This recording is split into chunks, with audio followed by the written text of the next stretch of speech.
นี่คือบริเวณสระปูสระปลาผู้ข่าปันคำพาชมได้เมื่อวานนี่เอารถไถมาไถนารู้สึกว่ามันเข่งเนี่ย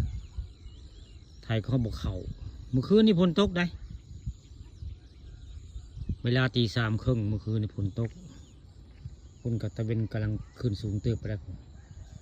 อยู่บ้านโคกศาสตร์ตำบลตาลคึมในฝนทำท่าสิตกเบิ่งแล้วนานแล้วฝนบ่อยตกบ้านโคกศาสตร์ตำบลตาลเส้นทางเต่างอยผาเด่นมองนี้หรือว่าบ้านโคกศาสตร์ละมองฝนก็ต้องแห้งจะได้เมื่อคืนนี่บริเวณบ้านโคกศาสตร์ตำบลตาลตกแบบบ่ได้มีลมเลยเมื่อคืนนี้ปกติจะเป็นลมเลยเมื่อคืนนี้บ่มีลมเลยปกติได้บ่มีลมเมื่อคืนนี้ผู้ข่ามาเลาะเบิ่งสระปูสระปลาน้ำสิลายหรือบ่ลายเบิ่งแรกก็บ่ลายปานใดนะ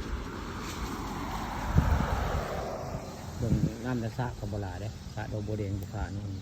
ปีนี้ยังบ่ได้ตึกจักเทื่อได้นี่ยังบ่ได้ตึกจักเทื่อได้อันนองสระอันนี้จกไว้เพื่อดูดน้ำใช้เวลาเข้าเป็นมากเป็นห่วงก็อาศัยพวกนี้แหละดูใส่เนาะมันเข้าก็จังเซมิตในมากน้ำพ่นไว้ง่าย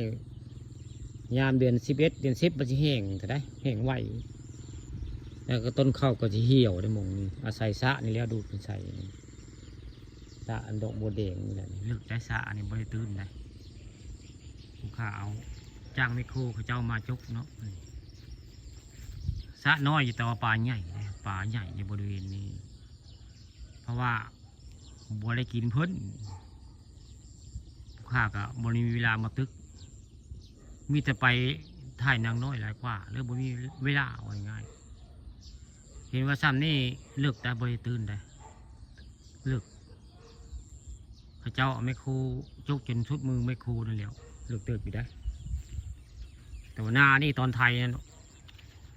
แข็งถ่ายหมูพอถ่ายแล้วกับพลมาห้ำเลยนี่ถ่ายแล้วกับพลก็มาห้ำต่อเลยนี่ถ่ายเตรียมการไว้เพื่อว่าจะได้ยอดเนาะเตรียมการไว้เพื่อว่าจะได้ยอดเข่าอยากจะลงมาเห็นอันขวดแก้วก็ได้เก็บได้ญาตินั้นมันแตกเป็นยังเป็นอันตรายเนาะเวลาเอามาให้มันน่าจะเหยียบแก้วได้เก็บแต่แก้วนี่ก็ได้นี่แหละทงให้ทงนาบ้านโคกสัตว์คำขาแล้วมองนี้วันหน้าผูกขานี่ละมองนี้เอาเรื่องจริงพันจอมาให้เบิ่งนี่แหละฝนตกเมื่อคืนนี่เวลาตี 3:30แล้วบ้านโคกสัตว์ฝนตกได้เมื่อคืนนี่